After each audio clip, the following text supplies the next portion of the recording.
Vamos abrir na epístola, primeira epístola de Pedro, capítulo 5. Primeira epístola de Pedro,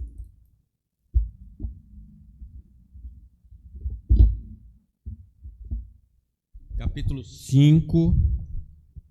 Vamos ler os versículos 8 e 9. Primeira epístola de Pedro, capítulo 5, 8 e 9. Leamos. Sede sóbrios e vigilantes. O diabo, vosso adversário, anda em derredor como leão que ruge, procurando alguém para devorar. Resisti-lhes firmes na fé, certos de que sofrimentos iguais aos vossos estão se cumprindo na vossa irmandade espalhada pelo mundo. Amém. Meus irmãos, eu gostaria de falar sobre a caçada do diabo. Preste atenção que esse texto é muito claro sobre isso. O diabo está caçando e nós precisamos atentar para a palavra de Deus. Satanás, irmãos, está furioso. Ele ficava acusando os santos diante de Deus, mas com a vitória de Jesus na cruz, ele foi expulso dos céus e lançado à terra. Ele passeia pela terra à procura dos seguidores de Cristo para lhes destruir a fé e tirar o fôlego de vida. Quando Deus, lá em Jó, perguntou: de onde vens? Ele diz: de rodear e passear pela terra. Rodear e passear pela terra. E observe que ele tinha as informações acerca de Jó. Ele não negou o que Deus disse sobre Jó. Ele apenas fez um argumento que era por interesse. Uma vez que ele não pôde destruir o filho, ele está atrás dos seguidores de Jesus. Quem confessa o nome de Jesus, todo crente, todo cristão na face da terra. Deus, em sua soberania, permite o ataque controlado do diabo contra os seus servos. Nosso Deus é soberano, tudo faz como lhe agrada. Há uma igreja que estava sofrendo muito, Esmirna, ele disse: olha, não temas o que tem de sofrer. O diabo, vosso adversário, vai tentar vocês durante um determinado tempo, 10 dias. Ser fiel até a morte, e dar-te-ei a coroa da vida. O próprio Jesus disse a Pedro: Pedro, Satanás pediu para lhe provar, mas eu roguei por ti para que a sua fé não desfalecesse.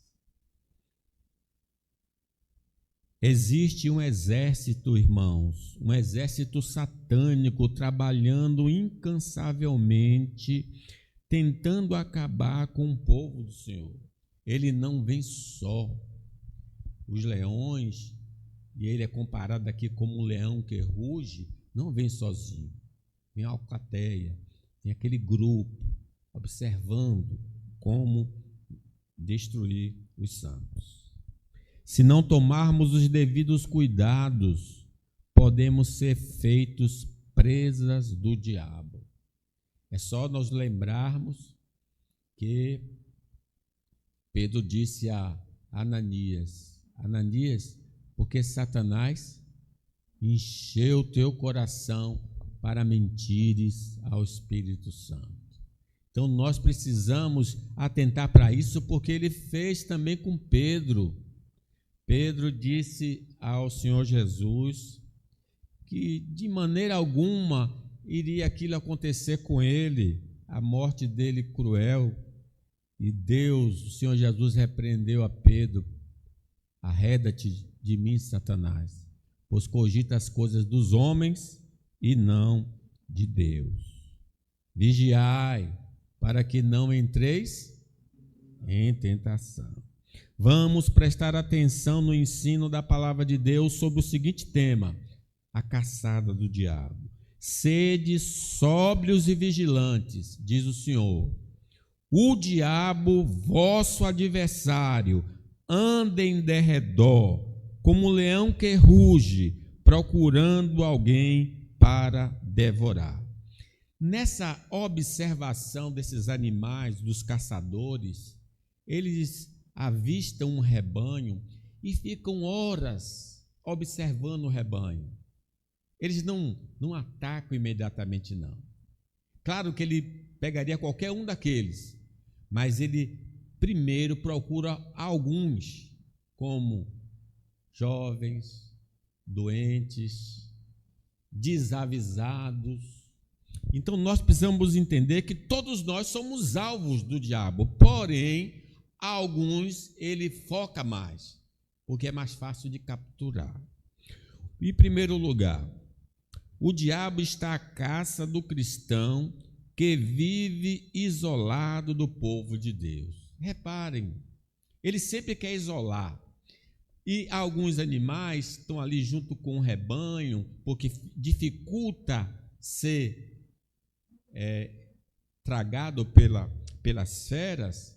Mas tem um que diz: essa grama aqui não está muito verde não, vocês estão comendo aqui, mas não está verdinha não, aquela lá de baixo está mais verde. Aí ele se afasta do rebanho, da proteção do rebanho, e vai comer só. E quando ele abaixa, vem o grupo, vem a galera do mal e grampeia ele. Sê sóbrios e vigilantes. O diabo, vosso adversário, anda em derredor como leão que ruge procurando alguém para devorar. E ele procura aqueles que andam sozinhos, que se afastam da igreja. Deus notou desde o começo que não é bom o homem viver sozinho. Na criação, o Senhor disse: não é bom o homem esteja só. Como é que uma pessoa se afasta do rebanho achando que é bom viver a vida cristã solitária? Se vivermos a vida cristã isolado dos santos, da comunhão dos santos, somos o alvo preferido de Satanás. Ele vai com toda a fúria tentar nos levar para si. A solidão na vida cristã nos torna mais vulneráveis aos ataques de Satanás. Isso reflete um princípio estabelecido por Deus desde a criação. Primeiro, a solidão. Foi falado do Gênesis, né? Não é bom que o homem esteja só. Farei para ele uma ajudadora que lhe seja adequada. Essa declaração de Deus no início da criação revela um princípio fundamental: a necessidade de companhia, apoio e relacionamento para o bem-estar humano. Embora o contexto imediato se refira ao casamento, o princípio se estende à necessidade de comunidade e comunhão. Se vale para o homem e uma mulher, vale muito mais ainda para a igreja do Senhor Jesus Cristo. A vida cristã e a comunidade dos santos. Lembre que a igreja é o corpo de Cristo. A Bíblia descreve a igreja como corpo, composto por muitos membros que são interdependentes. Cada crente tem um papel a desempenhar e precisa dos outros para o pleno funcionamento do corpo. Viver isolado é como um membro separado do corpo que não recebe o sustento e a proteção necessários. Quem está afastado não vai receber proteção, não vai receber oração. Nós não lembramos de orar por pessoas que estão longe, porque elas somem da nossa mente, somem do nosso pensamento. edificação, estarmos juntos. Somos chamados a encorajar e edificar uns aos outros na fé. A comunhão com os outros crentes nos oferece apoio, exortação, consolo e a oportunidade de compartilhar dons e experiências, fortalecendo a nossa caminhada. Ó, quão bom e quão maravilhoso é que os irmãos vivam em união. A solidão vai nos levar à vulnerabilidade. Vamos se tornar um alvo fácil de Satanás. Satanás é o inimigo astuto que busca isolar os crentes para enfraquecê-los. Eles não estão aquecidos os seus corações na presença dos crentes, e aí eles tendem a ficar frios e a desviar-se da fé. Uma pessoa isolada tem menos apoio para resistir às tentações, menos encorajamento para perseverar nas dificuldades e menos discernimento para identificar os enganos do inimigo. Quanto mais afastado, mais fácil será para o diabo nos enganar. Falta de discernimento. Quando estamos sozinhos, nossas próprias perspectivas e emoções podem nos obscurecer a verdade. A comunhão com os outros crentes nos oferece diferentes pontos de vista e nos ajuda a ter um discernimento mais equilibrado. Quando Asaf está lá pensando sozinho, verdadeiramente, bom é Deus para com Israel. Quanto a mim, quase se desviou os meus passos, pois eu tinha inveja dos soberbos. E ele entra naquele conflito, e quando ele entra na casa de Deus, ele presta atenção para o fim dos ímpios. É na casa de Deus, é na comunhão dos santos que ele pôde perceber isso. Talvez um cântico, talvez uma palavra, talvez uma pregação ali conseguiu despertar Asaf. Desânimo e desespero. As lutas da vida podem ser mais pesadas quando enfrentamos sozinhos. A falta de apoio e encorajamento pode levar ao desânimo, ao isolamento ainda maior e até mesmo ao desespero. Por isso que a depressão é uma coisa horrível, que uma das coisas que acontece numa pessoa deprimida é viver isolado. Um crente sozinho é um crente deprimido. É um crente que não encontra uma palavra de ânimo, uma palavra de exortação, uma palavra para continuar servindo a Deus, mesmo em meio às dificuldades. Menos oportunidades de crescimento. A vida em comunidade nos desafia a amar, perdoar, servir, exercitar os dons espirituais. Isolados, perdemos muitas oportunidades de crescimento e de sermos transformados à imagem de Cristo. Porque é no ajuntamento que Deus nos fará chegar à estatura do varão perfeito. Nossa vida não estará debaixo da intercessão dos irmãos, porque abandonamos o convívio do povo de Deus e ficaremos mais vulneráveis às sugestões de Satanás. Quem não tem uma igreja orando por si está vulnerável. Está muito vulnerável, porque abandonou o ajuntamento. A edificação dos santos depende do uso coletivo dos dons espirituais. Não podemos ser edificados vivendo isoladamente. O dom que recebemos não é suficiente para nos edificar. Sem os santos, seremos um vaso vazio para Satanás poder encher de falsas doutrinas que, se cridas, nos levarão ao inferno. Não podemos deixar de congregar, como é costume de alguns. Geralmente, a pessoa que deixa de congregar começa a perder a fé, porque o diabo consegue influenciá-la. Ao escolhermos caminhar sozinhos a vida cristã, a frieza vinda do diabo apagará a chama da fé, da esperança e do amor em nossa vida. Ele tem esse poder de destruir a fé da pessoa, de apagar a chama, de entristecer o Espírito Santo de Deus. Quando nós nos afastamos da comunhão dos santos, as crenças e costumes mundanos serão usados pelo diabo para nos capturar. O que aconteceu com Judá? Diz que ele deixou a família. Ao deixar a família, ele se tornou influenciado pelo mundo. Ele casa com a mulher cananeia, ele tem aqueles filhos, 2 filhos morrem, depois ele vai ter um relacionamento com uma prostituta. Todo o comportamento vil de Judá se deu porque ele se afastou da sua casa. Todos que se afastam da igreja se tornam uma presa fácil do diabo. Distante da igreja de Deus, encontraremos apoio do diabo para vivermos no pecado. Longe da congregação, não seremos incentivados a andar em novidade de vida. Quando o filho pródigo deixa a casa do pai, que é a casa onde ele aprende os bons costumes e andar direito, e vai para uma terra distante, ele encontra amigos que não andam com Deus. E quando o dinheiro acabou os amigos. E ele começou a padecer necessidades. É isso que acontece com uma pessoa que está distante da congregação.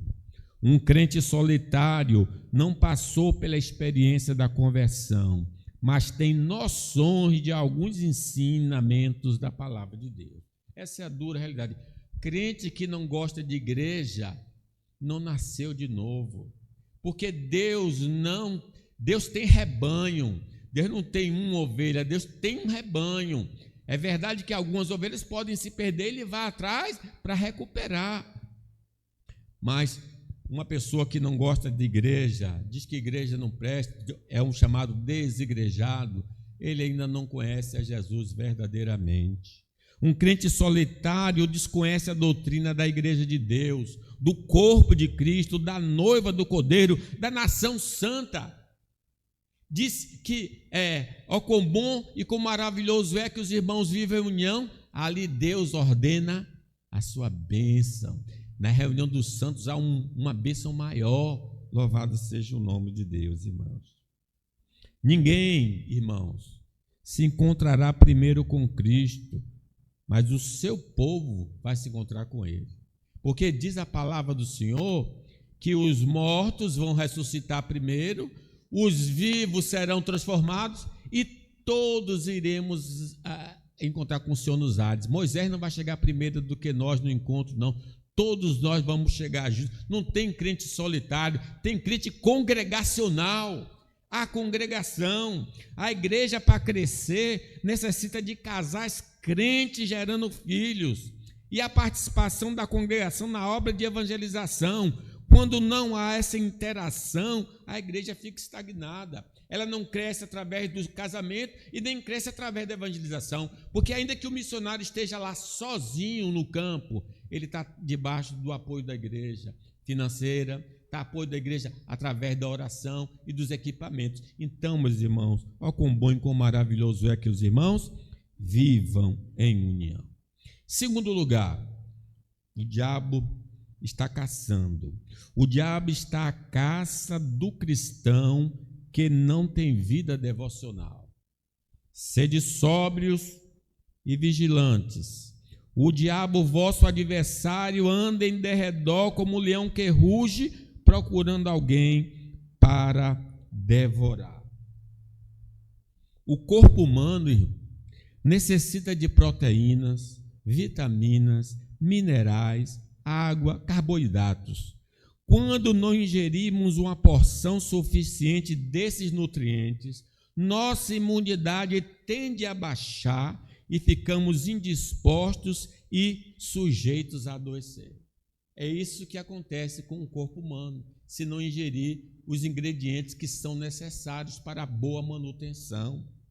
A negligência, a vida de oração regular, tem nos deixado sem vigor para a realização dos demais exercícios da fé. Satanás tem facilmente nos vencido pela nossa fraqueza espiritual. crente que não ora, não tem vida de oração, não busca a Deus. Às vezes só tem aquela reza do almoço, do deitar, do levantar. São rezas, não tem oração profunda, uma conversação genuína com Deus. A oração mecânica só serve para apaziguar nossa consciência. Orou? Já orei hoje. Aí ele fez aquela oração do almoço, do dormir. É oração mecânica, mas ela não chega ao trono de Deus. Essas orações não chegam, porque não bastam palavras, tem de ser de todo o coração. A oração que dá vigor é de coração e de acordo com a vontade do Senhor registrada nas Escrituras Sagradas. É orar se o meu povo me buscar de todo o coração, né? Toda alma, de entendimento, de força. O desprezo da leitura e meditação na Bíblia Sagrada é a razão da nossa derrota diante dos ataques do diabo. Meus irmãos, com tanta facilidade hoje, com tanta Bíblia hoje à disposição, no celular, no tablet, as pessoas não têm tempo de ler as Escrituras, não têm tempo de se alimentar. Pedro chama a palavra de Deus o desejai o leite genuíno, para que por eles vá crescendo. Eis aqui o bom alimento do cristão. Meditar na palavra de dia e de noite será como uma árvore plantada junto a ribeiros de água. Infelizmente, eles não meditam na Bíblia Sagrada e por isso o diabo sempre consegue vencê-los. Lembre que o Senhor Jesus Cristo vence o diabo citando o quê? As Escrituras. Está escrito, está escrito, está escrito. Quando alguém foi expulsar um demônio, disse: em nome de Jesus, a quem Paulo prega, eu ordeno que você saia dessa pessoa. O demônio disse: eu conheço Paulo, conheço Jesus, e vocês tomaram a surra ali dos demônios, porque não tinha intimidade com a palavra, né? Sem o conhecimento da doutrina de Deus, seremos enganados pelas mentiras do diabo. Errais vós, não conhecendo as Escrituras. Satanás consegue nos induzir a comportamentos pecaminosos, porque negligenciamos examinar as Escrituras. Foi isso que aconteceu com Davi. Davi, o homem segundo o coração de Deus, Satanás colocou no coração dele contar o povo do Senhor. Mas o que é que Deus disse acerca do seu povo? O meu povo será como as estrelas dos céus, ou a areia, né, da praia. Mas Davi foi lubridiado pelo diabo. Davi foi lubridiado pelo diabo e caiu em transgressão.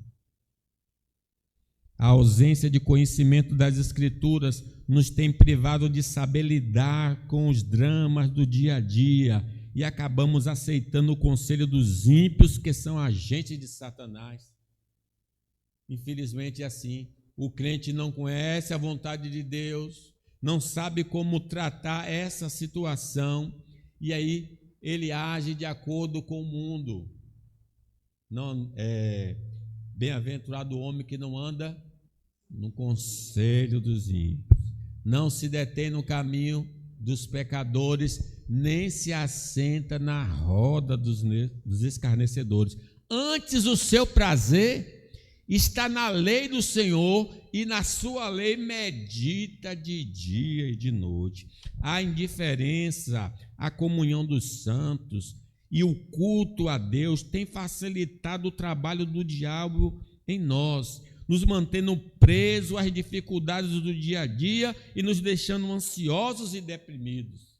Quantos crentes deixam de estar renovados nos cultos da semana ou no culto de domingo porque não estão na igreja? Estão vendo a partida de futebol, estão descansando, estão vendo um filme, eles não estão tendo a renovação. E como os homens ímpios, no dia de segunda estão cansados, estão esgotados. e quando o crente está na presença de Deus com os santos, ele tem a sua força renovada. Eles desprezam a leitura, desprezam a meditação, desprezam a comunhão dos santos, desprezam o culto, e Satanás então está pronto para grampeá-los. A falta de interesse pelos meios de graça pode indicar a ausência de novo nascimento. Um crente que não ora, um crente que não medita na palavra, um crente que não gosta do culto, não gosta da comunhão dos santos, em hipótese nenhuma, é sinal que não nasceu de novo. É sinal que ainda precisa passar pela conversão, pelo novo nascimento. E se porventura já passou e está assim, está precisando se arrepender. Quero voltar ao início de tudo. Encontrar-me contigo, Senhor. Ter amor por Deus, ter amor pela palavra, ter amor pela oração, ter amor pela comunhão, ter amor pelo culto a Deus. O que são os meios de graça? Os meios de graça são as ferramentas e práticas que Deus estabeleceu para nos conceder sua graça, nos edificar espiritualmente e nos aproximar dele. Podemos citar a palavra de Deus, pela leitura, pelo estudo, pela meditação e pregação da Escritura, nós vamos ser edificados. A oração, comunicação pessoal com Deus, em súplica, louvor, ações de graças e confissão, os sacramentos, que é o batismo e a ceia. Muitos se abstêm de participar da ceia para o nutrimento espiritual e por isso estão fracos e sujeitos a serem grampeados por Satanás. A comunhão dos santos, envolvimento na vida da comunidade cristã, adoração coletiva, serviço mútuo e disciplinado. A relação do novo nascimento e os meios de graça. Quem nasceu de novo tem desejo do leite genuíno. Quem foi transformado, porque aquele que está em Cristo é uma nova criatura, recebeu uma nova natureza. O Espírito Santo passa a guiá-lo a toda a verdade. Então, realmente é uma falta, é uma demonstração que a pessoa não nasceu de novo se essas coisas não estão presentes na vida dele e a pessoa se diz cristão. A falta do interesse como sinal de alerta. Se uma pessoa professa fé em Cristo, mas demonstra consistentemente falta de interesse pelos meios de graça, isso levanta sérias questões sobre a sua conversão, contradição com a nova natureza, a ausência do desejo pelo alimento espiritual e pela comunhão com Deus e seu povo contradiz a natureza transformada que o novo nascimento produz. Ela ainda está velha, como os homens deste mundo que não têm prazer em Deus. Possível a ausência do Espírito Santo, a falta de apetite espiritual pode indicar que o Espírito Santo ainda não está habitando no coração da pessoa que não foi transformada. Ou talvez ela apagou o Espírito Santo, ou talvez ela está entristecendo o Espírito Santo na vida. Fé apenas intelectual. Pode ser que a pessoa tenha apenas um entendimento intelectual sobre o Evangelho, sem que ele tenha penetrado e transformado seu coração. Engano e falsa segurança. A falta de interesse pelos meios de graça pode levar a um estado de falsa segurança espiritual, onde a pessoa se considera salva sem evidências reais de transformação em sua vida. Pelo fruto se conhece uma árvore. Se Deus está revelando nossa fraqueza espiritual, precisamos confessar e pedir ao Senhor despertamento espiritual para o uso diligente dos meios de graça. Se o meu povo, que se chama pelo meu nome, se humilhar e orar e buscar minha face e se converter dos seus maus caminhos, eu ouvirei dos céus, perdoarei os seus pecados e sararei a sua terra. Em terceiro lugar, irmãos, o diabo está à caça do cristão que vive no pecado. Sede sóbrios e vigilantes. O diabo, vosso adversário, anda em derredor como um leão que ruge, procurando alguém para devorar. Quando cedemos às obras da carne, o diabo encontra uma brecha para agir contra a nossa vida. Diz assim, Efésios: não deis lugar ao diabo. Ele gosta de pessoas sujas pelo pecado para influenciar a pecar mais contra Deus. Quanto mais a gente esteja sujo pelo pecado, o diabo gosta da sujeira e ele está próximo. O diabo sempre está próximo de uma pessoa suja espiritualmente. Ao acolhermos qualquer ensinamento contrário à palavra de Deus, Satanás vai procurar encher nossa mente com doutrinas falsas que vão destruir nossa fé no verdadeiro evangelho. A igreja da Galácia foi influenciada por esse falso evangelho e Paulo ficou admirado porque eles estavam deixando o verdadeiro evangelho para abraçar um outro evangelho. Como é perigoso, irmão. Quando a gente dá lugar a um ensinamento errado, o diabo consegue botar outros ensinamentos errados para afastar a pessoa completamente de Cristo. Paulo chega a dizer, olha, se vocês estão querendo se justificar pela lei da graça, vocês estão caindo. Aos Gálatas. Ao abrigarmos sentimentos de rancor e ódio contra o próximo, seremos estimulados pelo diabo à prática de atos perversos em direção aos nossos desafetos. Caim era do maligno. Ele não só odiou, mas ele matou o seu irmão. Os irmãos de José odiaram-no e lançaram ele no poço e depois venderam como um escravo. Meus irmãos, quando diz não dê lugar ao diabo, ele diz, não se ponha o sol sobre a vossa ira e nem dê lugar ao diabo. Então ele encosta quando nós temos rancor no coração. A ambição pelos tesouros da terra é uma porta aberta para que Satanás destrua a nossa esperança cristã. Todo aquele que tem amor ao dinheiro, que é a raiz de todas as espécies de mal, por essa cobiça, muitos vão se desviar da fé. O diabo já gosta de um crente ambicioso, já gosta de um crente que gosta do ouro e da prata. É o caso de Judas, o traidor, que vai perder, mesmo sendo apóstolo, porque ele amava o dinheiro. Nossa ambição, nossa confiança em homens e coisas permite ao diabo entronizar deuses em nosso coração, o que vai entristecer o Espírito Santo de Deus. Irmãos, a nossa confiança tem de estar no Senhor.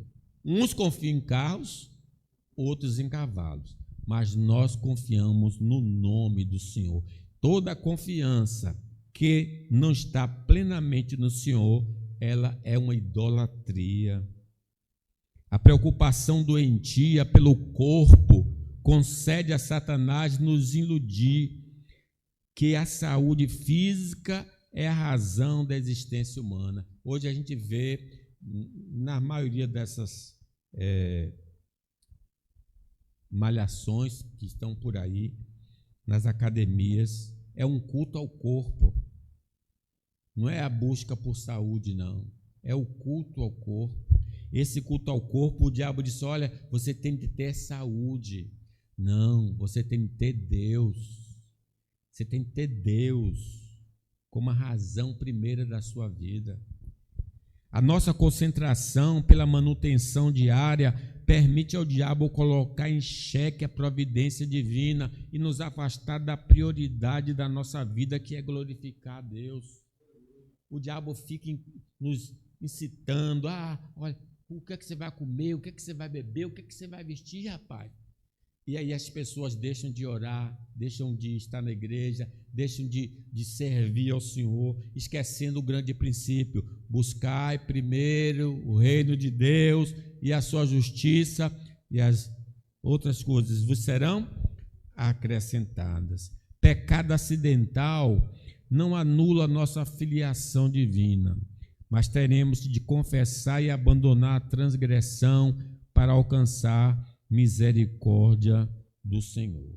O pecado habitual indica a ausência de libertação do pecado, porque a gente escorrega, infelizmente, tanto é que está escrito que nós devemos confessar os nossos pecados, mas uma pessoa que só anda naquele caminho errado pode indicar isso, não foi liberta, porque diz, se o Filho vos libertar, verdadeiramente sereis livres. Quem estiver nessa condição necessita de perdão dos pecados em Cristo e de uma nova natureza. Quem é vencido pelo pecado, quem é dominado pelo pecado, quem é escravo do pecado, precisa ser salvo, precisa de Jesus. E quem invocar o nome do Senhor será salvo. Pecado habitual refere-se a um padrão de comportamento pecaminoso repetitivo e constante na vida de uma pessoa.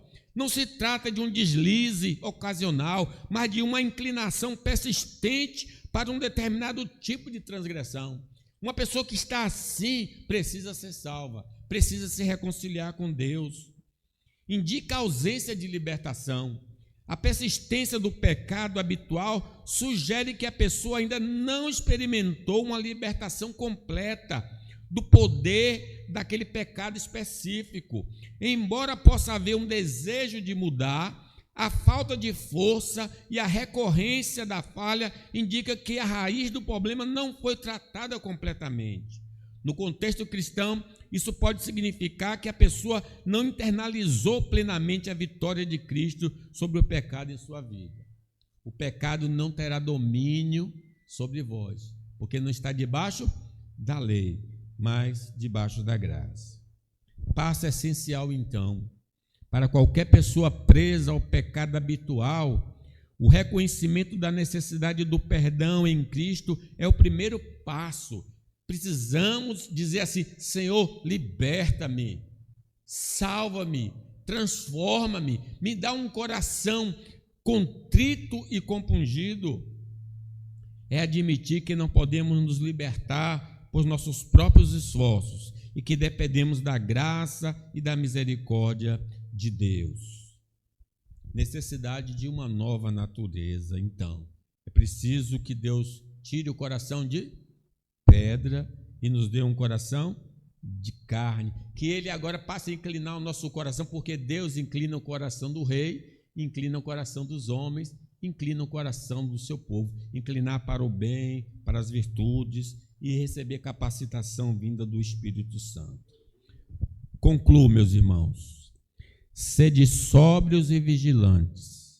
O diabo, vosso adversário, anda em derredor, como um leão que ruge, procurando alguém para devorar. Resisti-lhes firmes na fé, certo de que sofrimentos iguais aos vossos estão se cumprindo na vossa irmandade espalhada pelo mundo. Para não sermos capturados pelo diabo, necessitamos estar em comunhão com Deus através de Jesus. Quem quer vencer o diabo precisa estar com Jesus. Jesus precisa estar do nosso lado, precisa estar na nossa vida, no nosso coração. E para isso, nós precisamos invocar o seu nome, porque quem invocar o nome do Senhor será salvo. Se não desejamos virar presas de Satanás, vamos continuar andando de conformidade com a vontade revelada de Deus. Não só aceitando Cristo, mas andando na presença do Senhor. Não se desviando nem para a direita, nem para a esquerda, para que o diabo não tenha como vencer-nos nas batalhas. Tomai toda a armadura de Deus para poder ficar firme contra as ciladas do diabo. Confiar em Deus e em sua palavra espantará o medo de sermos aprisionados pelo diabo. Essa mensagem não é para ter medo. Essa mensagem é para dizer: vá para Deus, confie em Deus, porque maior é o que está em nós do que o que está no mundo. Não negligenciemos o uso regular dos meios de crescimento espiritual, porque ficaremos vulneráveis às investidas satânicas. Vamos ler a Bíblia, irmãos, vamos orar em particular, vamos participar do culto público, vamos participar do ajuntamento dos santos, e essas coisas todas vão nos tornar mais fortes fortes e o diabo terá dificuldade em nos derrotar. Vamos resistir às propostas pecaminosas do diabo, utilizando a palavra de Deus, e ele fugirá de nós. Está escrito. Está escrito. A proposta vem no pensamento e a gente diz, está escrito. Ou então diz como José, eu temo a Deus, eu temo a Deus. Não devemos abrir mão de nossas crenças e valores ensinados pela palavra de Deus para que Satanás não tenha vantagem sobre nós. Vamos continuar na verdade, seguindo a verdade, conhecendo a verdade, e a verdade vai nos libertar. Não deixemos nos comover pelas dificuldades enfrentadas para não cairmos na cilada do diabo. Jesus não disse que a vida seria fácil. Ele disse, no mundo tereis aflições, mas tem bom ânimo, eu venci o mundo. E finalizo com essa afirmativa. Vamos nos revestir da armadura de Deus e do poder do Espírito Santo para podermos ficar firmes quando o diabo investir contra nós. Tomai toda a armadura de Deus. Que Ele nos abençoe.